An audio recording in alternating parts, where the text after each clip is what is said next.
Thank you. I used to laugh at people when they would get to the podium and pull out their glasses because they can't see, and I can't see. I can't see any of this. I know him as Deheezy. But tonight I have the pleasure of introducing you to Dallas S. Jones, who's the president and CEO of Elite Change. And since 2006, Elite Change has grown to be nationally and internationally recognized in the areas of public affairs, strategic communications, and business development. The organization boasts of clients on the international, national, and state, local levels with offices in Houston, Washington, D.C., Dallas, Jackson, Mississippi, and Baton Rouge, Louisiana. In 2014, Elite Change was recognized with the prestigious Pinnacle Award from the Greater Houston Black Chamber of Commerce. Prior to forming Elite Change, Mr. Jones worked for the Texas State Representative Garnett Coleman as a policy analysis and later district director. He also served as district director for Texas State Senator Rodney Ellis, and in addition, he served as the regional field director for the National Association for the Advancement of Colored People. In 2010, the NAACP at the Congressional Black Caucus Annual Legislative Summit named Mr. Jones as the 40 powerful leaders under 40 in the country. In 2011, the Houston Business Journal named Mr. Jones as one of the 40 young business leaders under 40 in Houston. Adding to his accomplishments, Mr. Jones was named 2012's Child Advocate of the Year by the Houston Area Association of the Education of Young Children. An alumnus of Sam Houston, where I know him, he has traveled the country as a national speaker and trainer. Mr. Jones is also a well-known commentator on television, radio, and regularly appearing on Houston's ABC and Fox's affiliate. Mr. Jones is an alumnus of the John F. Kennedy School of Government at Harvard University's Global Emerging Leaders Program. He's also very active in his community, where he serves as vice chair of the 4th Ward Redevelopment Authority and the vice chair of the Exceptional Men of the Talented 10th Incorporated, as well as on the board of the Most Worship of E.M. Hunter Grand Lodge of Texas. In 2014, Mr. Jones was inducted into Alpha Phi Alpha Fraternity Incorporated. He's also a graduate of Leadership Houston Class 30. He resides in 3rd Ward with his wife, Angela, also an A-Leaf graduate, and daughter Zoe. Mr. Jones and his families are members of the Fountain of Praise Church. And before I introduce our speaker tonight, often people talk about having a seat at the table, and they quote that, but I would like to offer to you that Mr. Dallas Jones is not only at the table, but he's helping craft the menu for the city, for Black Houston, for politics, and for policy. So I would like to offer that tonight, as he shares with you, that you dig deep and take more from him than a hashtag in a tweet. Ladies and gentlemen, Dallas S. Jones.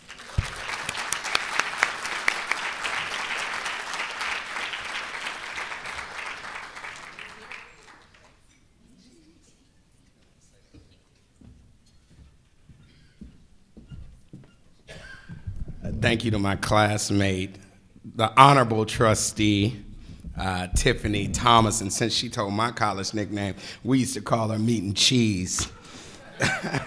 Back on the yard, but I won't go into the explanation of all that. But thank you for the work you're doing. We came up together as student leaders at Sam Houston State, and both A-Leaf alum, and proud to be from the SWAT, the southwest side of our city, and a diverse community, a great place to grow up.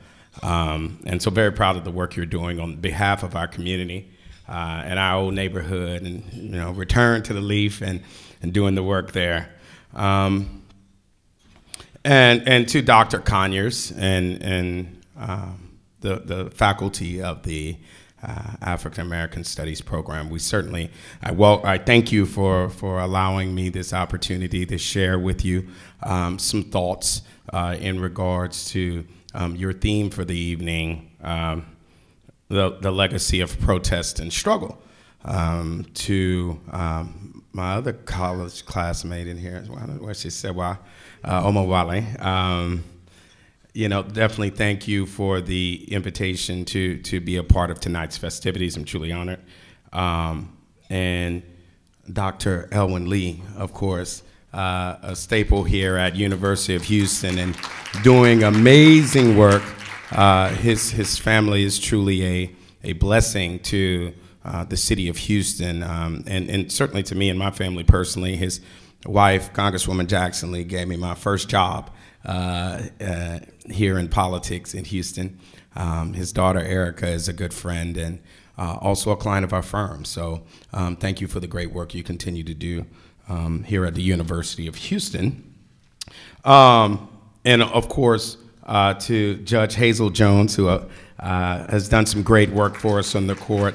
Thank you for being here to support the program as well.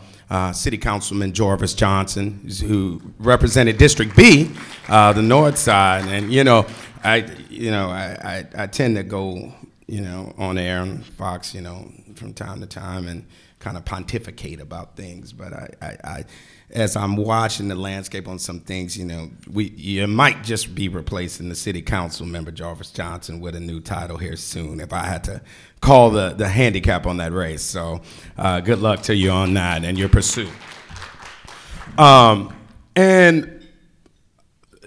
finally, to the students of the program, which really it's the reason why we're here. It's the reason why we're all gathered to raise money for scholarships. Congratulations to you all for your accomplishments. I kind of sat here and watched everybody, getting their awards and just the excitement in the face. I was reminded, of that feeling of being in college and almost getting ready to get thrust into the real world. And, as Dr. Seuss reminded us, the places you all will go.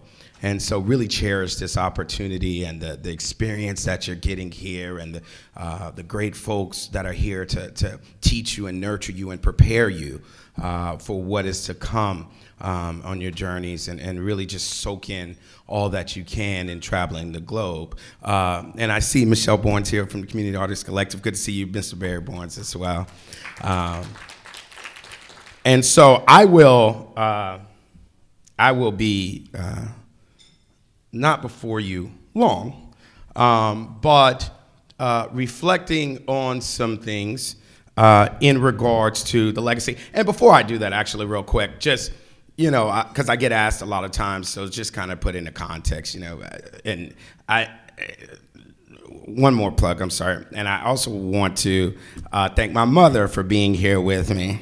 She looking like she didn't know I was gonna call her name. I drug her here with me tonight. I told her I'm not gonna do it again though, because she's been harassing me the whole time. You know how your mama do. But I'm glad to have her here. This is Mother's Day weekend, so I told her she should come and hang out tonight. And so, a lot of times I get asked what it is we do at Elite Change, and it started off as something that I never knew I'd want to do. In terms of this government and public affairs work. And, I often describe it as being a social architect, and that's composing the makeup of our society from a public policy perspective. And what does that mean? Well, before you get to making policy, you have to have good leaders to make that policy.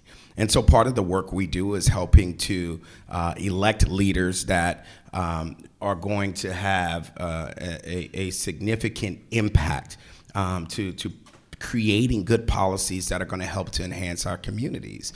And then after that, you have to have the support of good institutions and good corporations, and there has to be a synergy between them. And so we often thrive to work for nonprofits and corporations to help them interface with those leaders in order to come up with policy solutions that are going to thereby enhance our communities. And so that's the work that we do. It's taken me places that, frankly, I never, I never thought I'd go.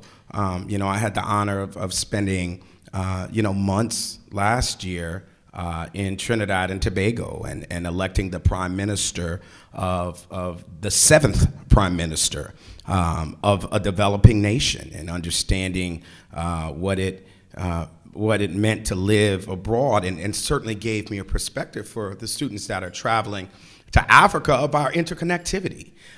You know, I would go to after work. I'd go to work, and I would go back to the condo, and I would watch CNN, and I would watch BET, and I would watch the same stuff that I would watch at home. And I'm going, you know, I thought I was in another country. I know I took a 6.5 hour flight to get here, but there were so many similarities from the music they were listening to, you know, to just every way of life that we thought. But the reality of it is there were also things that we often take for granted, right?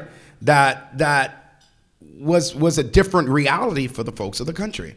So getting to understand that and you know, experiences like that lead to other experiences, and now we will journey to work on, and we were successful. We did elect the prime minister, so we won. That's always helpful. And so now we will journey to the Bahamas to elect the prime minister of that nation over the next couple of months. And we're excited about that work as well. So that's a bit of what we do. But on our subject of this concept of the legacy of protest and struggle, if you will journey with me for some time in regards to this notion, the legacy of protest and struggle.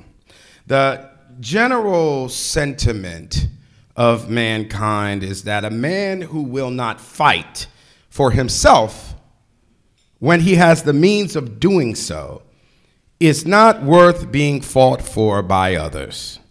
And this sentiment is just.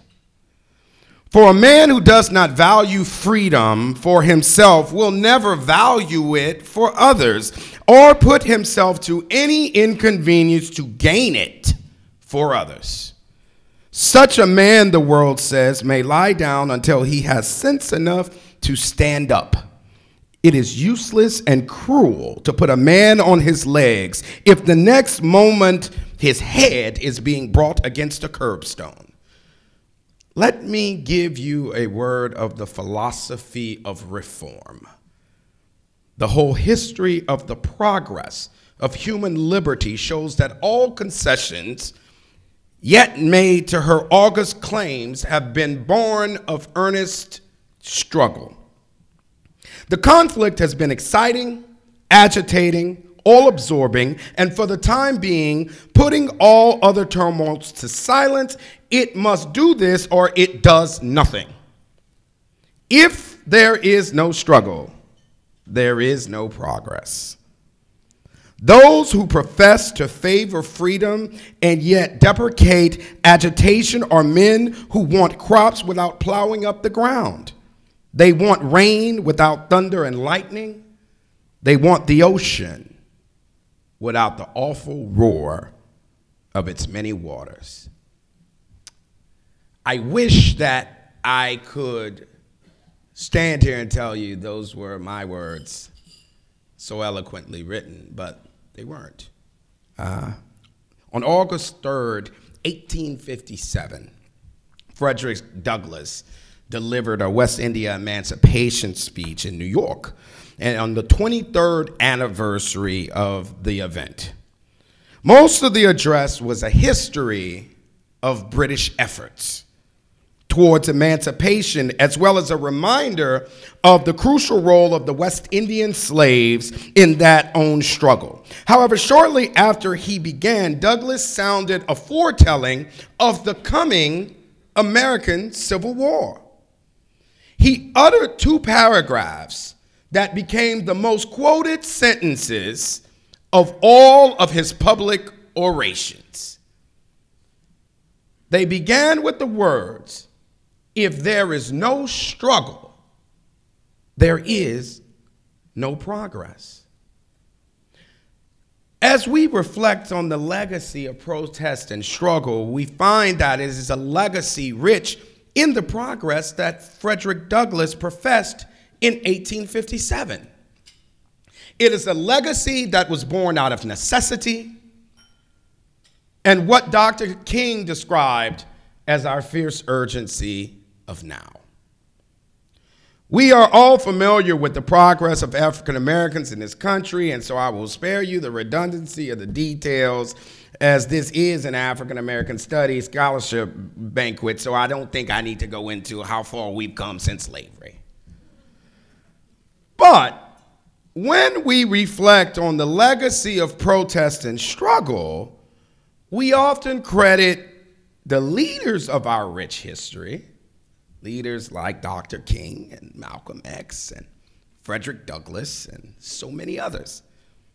However, we often forget about the pioneers of our great social movements and protests.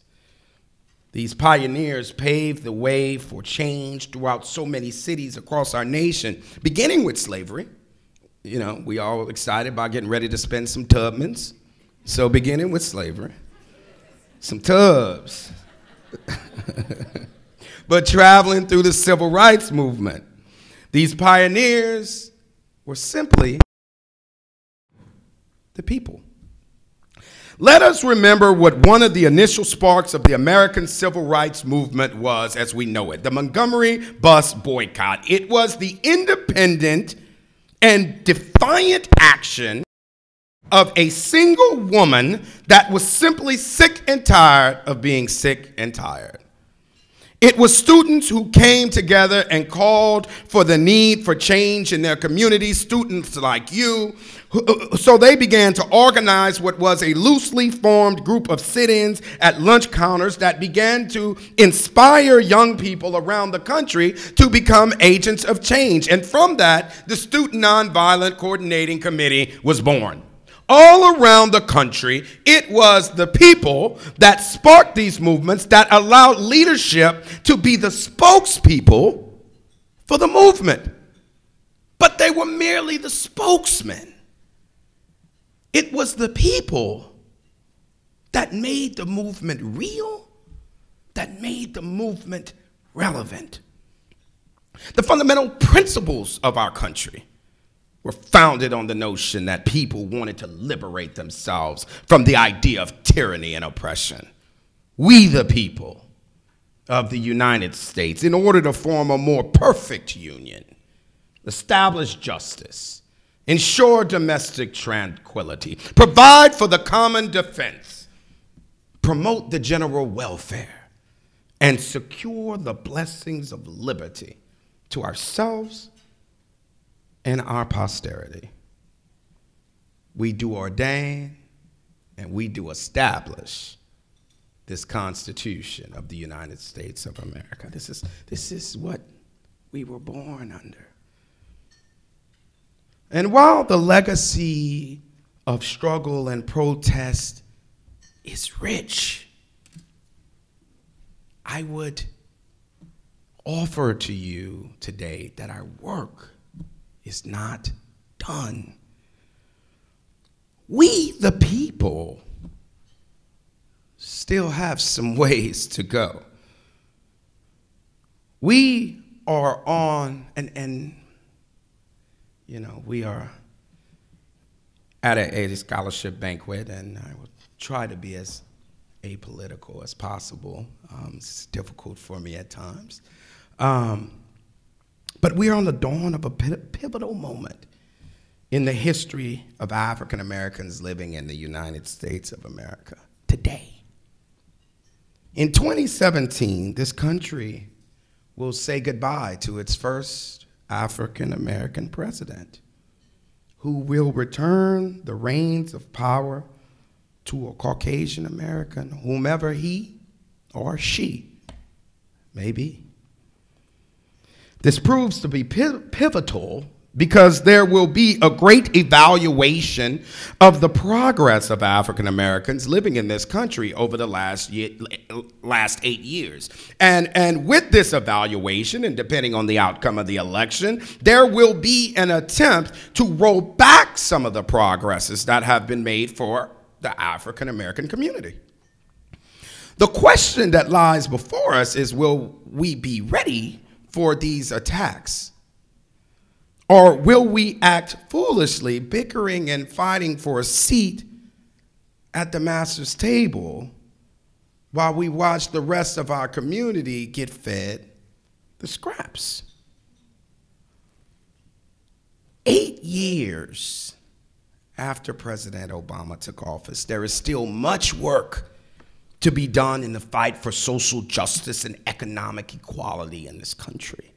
In the last 8 years, we saw the emergence of the American Tea Party, born out of the mantra that we want our country back. From who?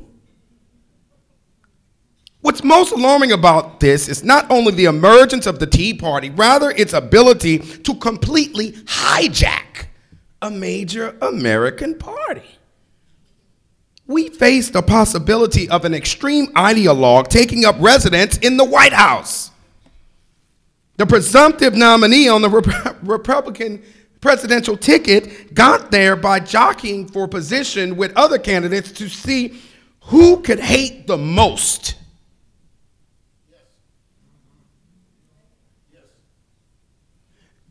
And we were having a conversation that what you see is a case of their chickens coming home to roost. You spent 8 years beating the drum of hate, that it became so vehement that you began to hate yourself. And the conservatives weren't conservative enough for the conservatives. And you sit back and you go, how does it happen? How does Donald Trump win the nomination when we all sat back and thought he was just gonna fizzle, just gonna fizzle, just gonna fizzle? Because you created a culture of hate in this country that you can no longer control. What's most alarming, we face the possibility, what is even more fascinating is that Mr. Trump gained this position by somehow managing to offend every sector of our society that was not white, male, or Christian. Excuse me, white, male, and Christian. You were that if you're cool. If if you didn't fit all three of those, you probably got offended by Donald Trump in the last year and a half.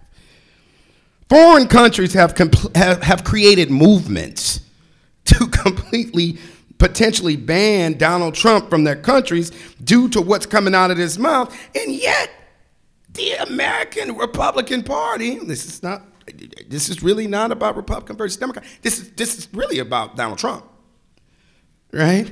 They will make this person their nominee to be president of the United States, and even worse, leader of the modern free world. If there was ever a time for us to reflect and then move on the legacy of struggle and protest, the legacy is now. 8 years after change we can believe in. 8 years after being powered by hope. 8 years after Americans showed us that the country that they wanted was a country that was not made up of red states and blue states, but of purple states, United States. We find ourselves in a country more divisive than it has ever been since the American Civil War. How did this happen? When did it happen? On September 15, 1963, Addie Mae Collins, Cynthia Wesley, Carol Robinson, and Carol Denise McNair were preparing for their Sunday school lesson in a church basement at the 16th Street Baptist Church in Birmingham. 3 of the girls were 14 years old, 1 was 11. They never left the church that day because hate prevailed, and they lost their lives at the hands of white supremacists who bombed the church, killing 4 beautiful black babies. On June 17th, 2015, in Charleston, South Carolina, At the Emmanuel African Methodist Episcopal Church, Cynthia Marie Graham Hurd, Susie Jackson, Ethel Lee Lance, DePayne Middleton Doctor, Clementa C. Pickney, the church's pastor and a South Carolina senator, Sharonda Coleman Singleton, Tawanza Sanders, Daniel Simmons, Myra Thompson. See, it's not enough just to talk about what happened. You have to say their names. These were people with names. These were human beings. And they were also preparing to go to a Bible study and welcomed in a stranger. Welcomed in. And that stranger unleashed one of the most heinous and hateful acts of terror in modern history against African Americans. 9 people lost their lives in their house of worship. From 1963 to 2015, the motive was still the same. It was the motive of hate.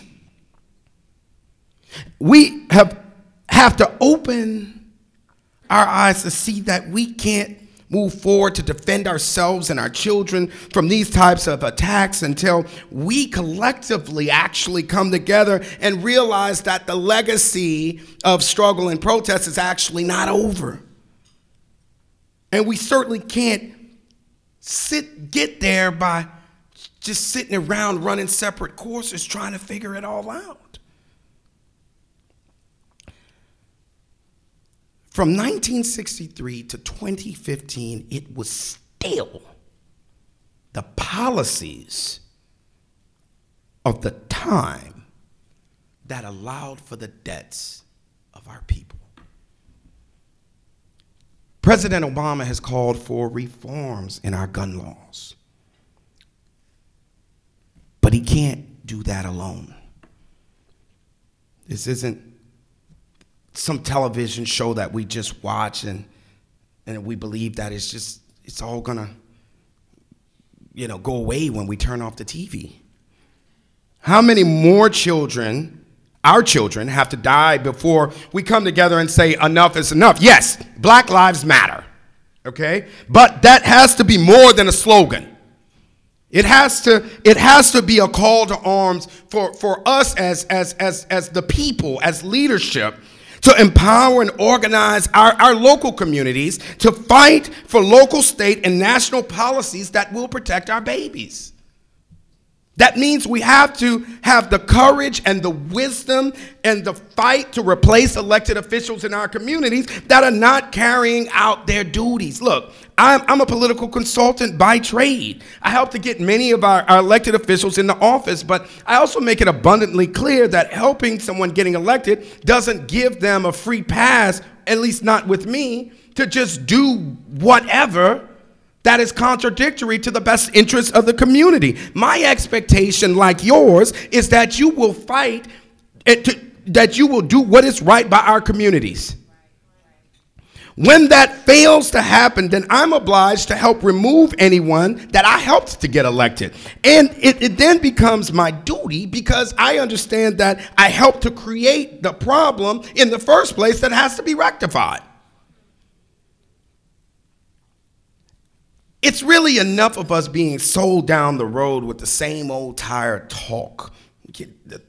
And we keep getting that talk because it works. At some point, we have to open our eyes, take a long look at our communities, and when we discover that we aren't getting any better than we were when we elected these folks, then it's time to take actions. I believe the true progress of one's work is staring us right in the face. So if you can't look around your communities and see changes that has happened, then that means that nothing has happened, and that's okay. I believe that when the social contract is signed between the voter and the politician, that both signed the contract with good intentions. But like any other contract, if you do not perform the duties that you are contracted to do, then you're fired. People get fired every day. I've been fired, right? It's not a stain on who you are as a person. It just means that you're not good at the job that we hired you to do. The other side of that is that we have to be prepared and willing to help those elected officials, leaders, that are being effective for our communities, because they do need help. They can't do it alone. We also have to be willing that there's still a time for us, and understanding that there's also still a time for us to be civilly disobedient. And when the systems and institutions around us fail us, that we must act. I worry.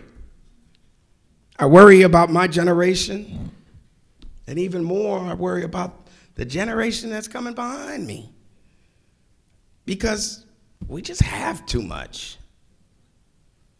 You know, we have our little degrees, our little accolades, our status, our cars, and we're content. We made it. You know, funny joke, I got to, I was in Washington last week, and I had a chance to have breakfast in the West Wing. And, you know, I'm walking through, and I called my mom. I was joking with her. I was like, Mom, I made it. Right? But that's our mentality. We made it. And we stopped caring about the least of us. We forget about the home girls and the home boys. Tiffany, those folks that's still in A-Leaf, that's still struggling, still trying to find their way, that never made it out. We've got about the broken communities that are all around us. Poverty that's just running rampant. Hopelessness, lack of resources, lack of education, lack of skills. So somewhere along the way, we just stopped fighting. We stopped caring. You know, one of the most fascinating things, and not in a good way, I see when, you know, every 2 years we go to Austin for legislative session, and I'm living there for 6 months. And during that session, is that how many of us don't actually come and participate in the process when most of it affects us? Hearing after hearing on issues like public education, I could literally count the amount of African Americans in the room. And it was one of them situations, you know, you see another brother in the room, and it's so few of us, you just glad to see him. You like, what's up, bruh? He on the other side of the room, because we're just so few. In case something could go down, I'm just glad to know you over there.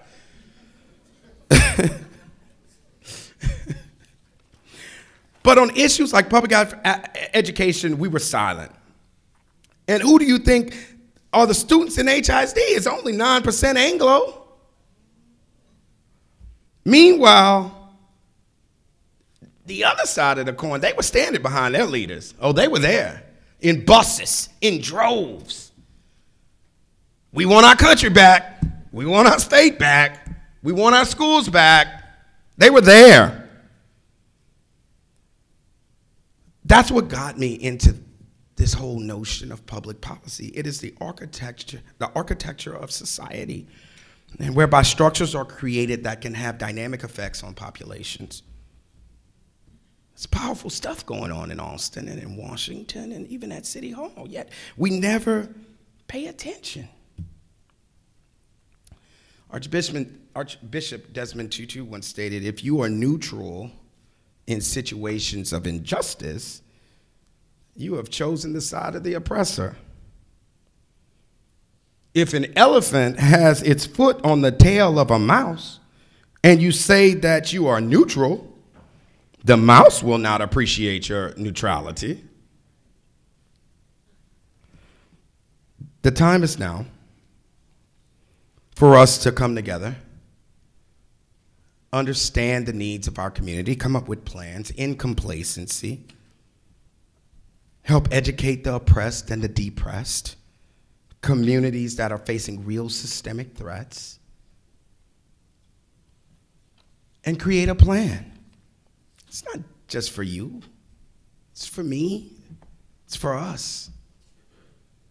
While we look at the legacy and the history, there's much to celebrate, but we also need to reflect on the notion that we have the power to make history. We're a chosen generation that has the ability, my young brothers and sisters, that are going to go out and change the world. a recent illustration of the power of the people, and I'll go to my seat. Students like you. On November 9th, 2015, the nation watched when University of Missouri President Tim Wolf resigned as the president after an uprising by the students. That didn't just happen overnight. There was a series of events that took place that caused change to happen. Let's look at them. Ferguson. Everybody in this room turned on your TV and watched what was happening in Ferguson, Missouri. And it looked like a war zone. We couldn't believe this was happening in our country, right? And particularly for us who are younger, we had not seen it. Looked like a war zone. Students complained about the university's lack of response to Ferguson. They complained about the lack of the university, which turned into them complaining about the lack of response to racial tensions on campus. In April, a swastika